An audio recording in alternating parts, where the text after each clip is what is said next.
we were going to ask a question, it would be common driving mistakes, Okay. pet peeves, or laws broken. I don't know if those are all three really the same. Kind of. Um, Things that we see frequently. Yeah, what are you- Mistakes or errors or illegal decisions that we see frequently. HOV violators is a big one for us. Obviously, the speed limit is a very common one that we stop on a daily basis. Left lane violators.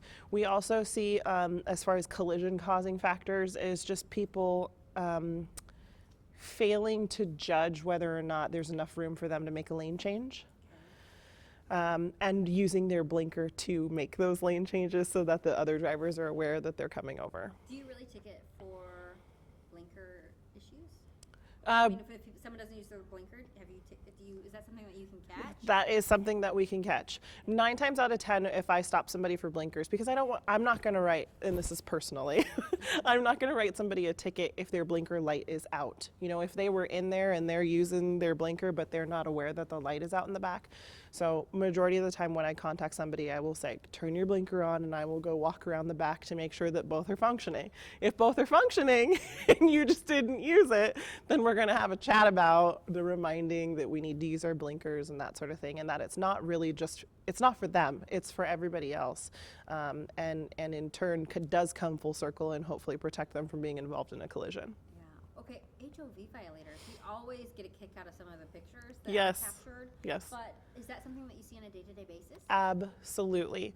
Especially here in the King County area that's got the majority of HOV lanes. Pierce County is not full of HOV lanes like King County is.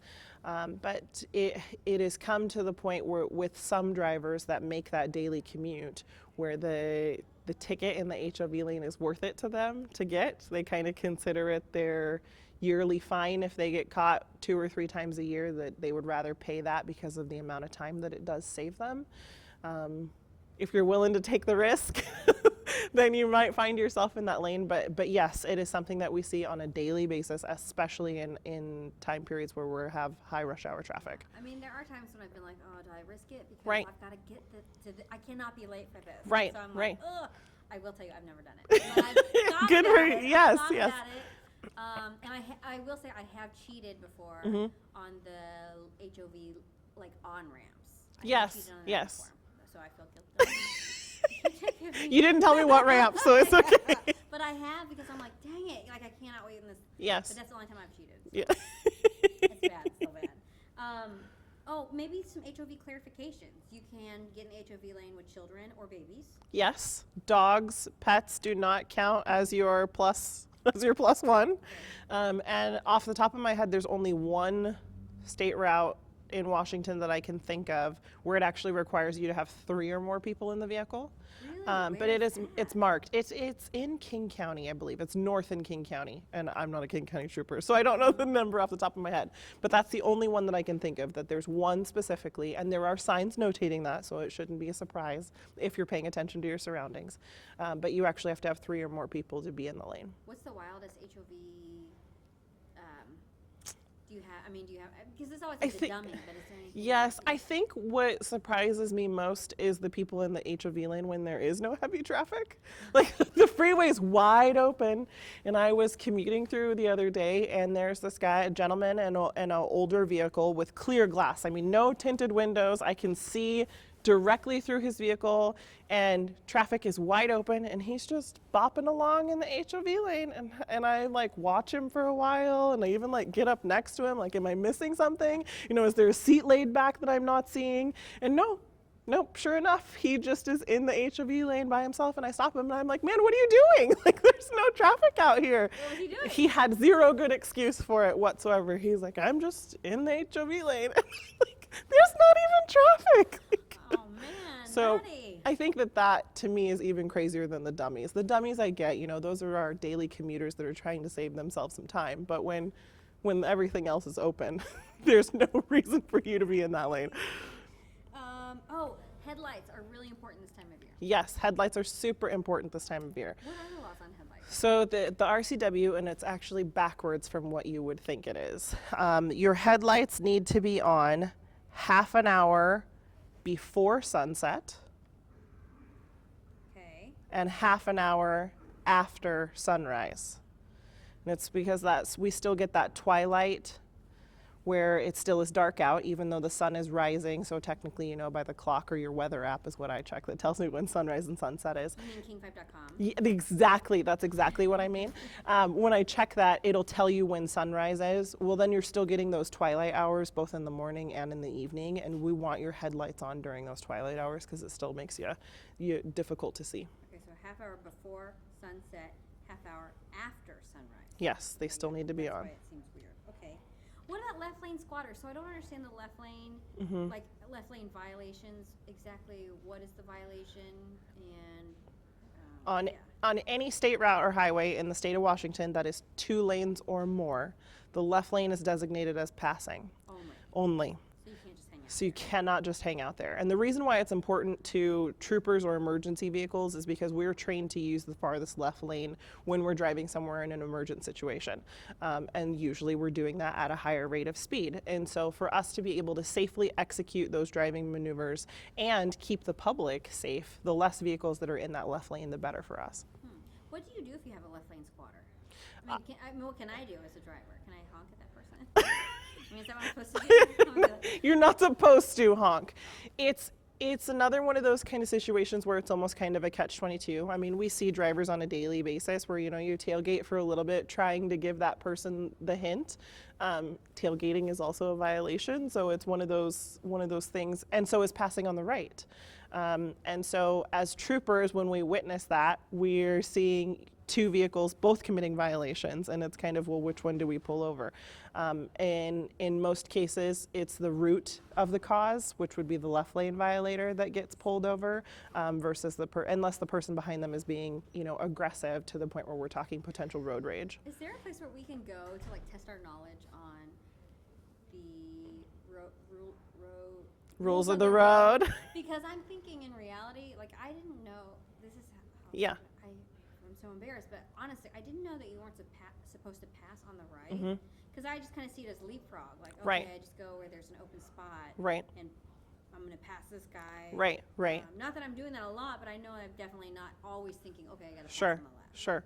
And the reason it's for that is because of the law is keep right except to pass. And so we don't want to clog up those right lanes because that's where we're keeping the flow of traffic. And so we want to keep that left lane open so that people can pass on the left.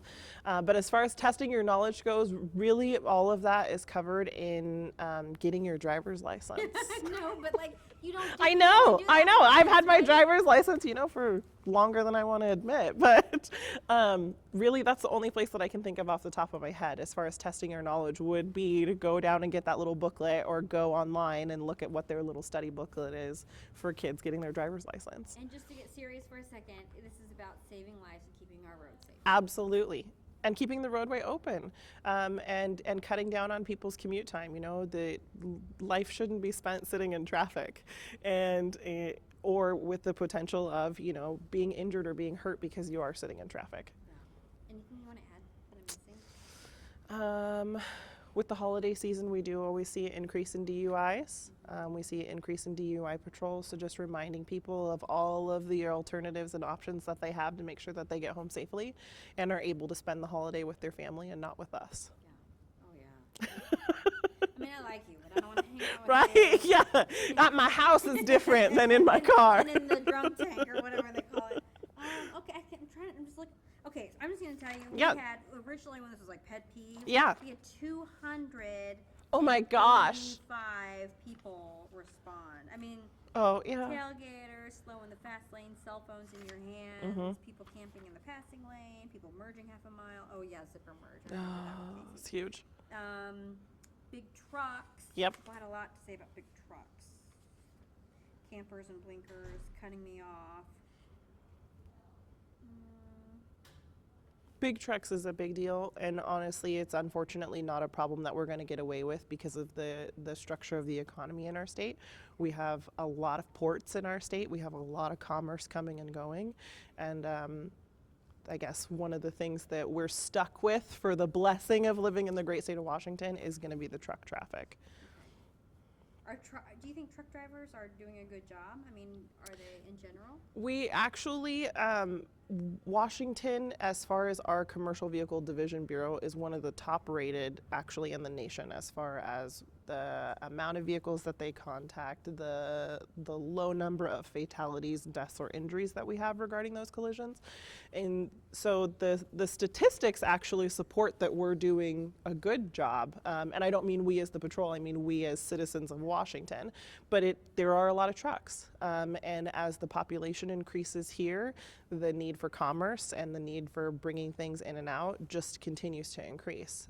I've been working at the Tacoma Freeway for 6 years, and I absolutely have seen it increase, not only just in the number of vehicles on the roadway, but definitely the number of semi-trucks on the roadway. But I don't see it as being anything that we're going to get away from anytime soon. Yeah, sure. I'm wondering else, wasn't there a big change in Washington state law about insurance, maybe? Motorcycles are now required to carry insurance, and they were not prior. That happened this summer, neither June or July. I think. Was that a good thing? Yeah, absolutely. I think so. It's one of those things that if you're involved, I think it benefits the motorcyclist the most, just having that insurance, because we have drivers that maybe don't see them. It's a lot of times we like to blame the rider, and it's not always the rider's fault. And so it just is another level to be able to protect them rather than those things having to come out of pocket or having to barter or argue with another insurance company. I'm just curious. Do you have to carry insurance in Washington? I Yes. can't remember. So all drivers. All have it. drivers, all drivers have to. Okay. But how often do you see them not? A lot. Really? Yes, a lot. And how are they able to get away with it? I mean, there's no one tracking that, or It's in the state of Washington, it's not linked to your driver's license or to your registration. There are some states or even Canada on their vehicle registration, it actually has their insurance information on it. Our state is not set up like that. And so I, as a police officer, have no way to tell whether or not you have insurance until I contact you for some other violation. There's so like, no. you can pull me over and you have to Yep. run my insurance? No, or- you have to show me proof of insurance. There is no system or point of access that I have to be able to look up to see if you have insurance. But I could like lie on that. Mm-hmm. I could give you a fake, I could just copy something, right? You could. I mean, You could. oh, wow. I wonder if that's if that costs, does that cost us, like taxpayers, more money? Because if there's if someone's not insured and they get, Involved in a collision. Yeah. It's I don't know off the top of my head that it would affect your taxes, but it absolutely will affect your insurance. If you're involved in a collision with an uninsured motor and you do have insurance, that's going to affect your rates. That's going to affect all of whether or not you're penalized, and then has to come out of your pocket and affect your insurance rates. I'm just wondering if there's a story I can do, if there's any data out there that's already talking about our insurance, So I'm just looking ahead, what other Yeah. stories can I get out of you? Well, and a no insurance ticket is $550. I mean, so it's not the average ticket is $136. So it's a hefty fine for no insurance. But again, I have to catch you basically with having no insurance. There's nothing There's from. no database for you to cross-reference. No. So it doesn't really matter. If someone I would have to call the insurance company directly and say, is so and so covered under your insurance company? That's the only way that I can validate that. Who do you think would have data on, who would track that? How many uninsured accidents are in the state? Collision records. Every collision that a trooper investigates or a police officer investigates, part of the form that we fill out, it's called a PTCR, it is checked in there whether or not each driver had insurance, and if they do have insurance, then their insurance company name is listed. And I just ask for that data. Yeah, and then we would also be able to, State Patrol specifically would have statistics as far as how many vehicles we contact, which again would have been contacted for something else, but they also have no insurance, and how many were cited for no insurance. Okay. Wow. What a headache. Yeah, Yeah, because there's so many people I know who have been hit, and they're like, he didn't have insurance, or she didn't. it have happens a insurance. lot, unfortunately. It happens very frequently. And insurance is expensive, but And there's no, I guess, pushing the state to make sure. Because to me, when I lived in Missouri, Right. it was tied to our probably your I think registration. Our registration. Yeah. Yep. And I liked it. And then when I went to North Carolina, they didn't. And I went to Wisconsin, I don't think they did. Or maybe they did. There were two Yeah, states where yeah. it was Well, just fascinating. then to me. like I say- wait, you can do this without.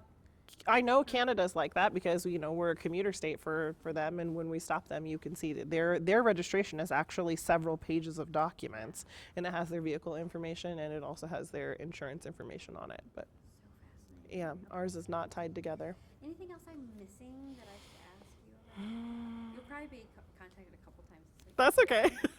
Because next week is our theme week on driving. Okay. And so Okay. I was like, ooh, I'm going to see if I can get Trooper Batiste. Yeah. This is awesome. And then I'm sure maybe we can use video of the stuff that we did for Ask a Trooper. Yeah. So Yes. I was like, there's no yes. reason to reinvent the wheel and make Okay, her okay. drive us around. It's okay. Well, if you do need me, I'm free any day except for Friday next week. Okay. Oh, perfect. Because that'll be the end of the week anyway. Yeah. So, Yeah. What else am I missing, Eric? Is there anything else? I don't think you missed anything. That was a big chunk of interview. I think that's enough to. Oh fill. yeah, sorry. Yeah. Well, I was thinking about other stories down the line. Yeah. That's what I'm Yeah. trying to do now because there's so many opportunities. Yeah. Anything else police-wise we can talk about? Are you doing anything for Veterans Day? Mm-mm. No, our big holiday stuff is going to be like Thanksgiving, Christmas, New Year's. We always see a spike in DUIs, especially New Year's Do you wanna Eve. come on like on the morning show, or what is your schedule? Or how early are you up? My schedule, I work Tuesday through Friday, and I usually work 8 to 6. But I get to, in this position, I am lucky enough to get to set my own hours. Oh, nice. Yes. So I really can accommodate pretty much Well, anything. I mean, you could come on the morning show like at 8:45. That way Yeah. you're not like, and you could come on. Are you working like, say, the week of Thanksgiving? That week I'm teaching Tuesday and Wednesday, Or even the but week Thursday and before. Friday. Well, I mean, Thursday and Friday we're working, so it's like if you wanted to make that part of your work day, you could come up for Okay. like a studio interview or something. Yeah. Live. Is the sleep stuff airing next week or this week? Oh, it all aired this week. It's all done. Okay. It's all done. Drowsy driving. Oh yeah, that's a big one. Anything Thanksgiving, Christmas travel really? Oh, the traffic volume.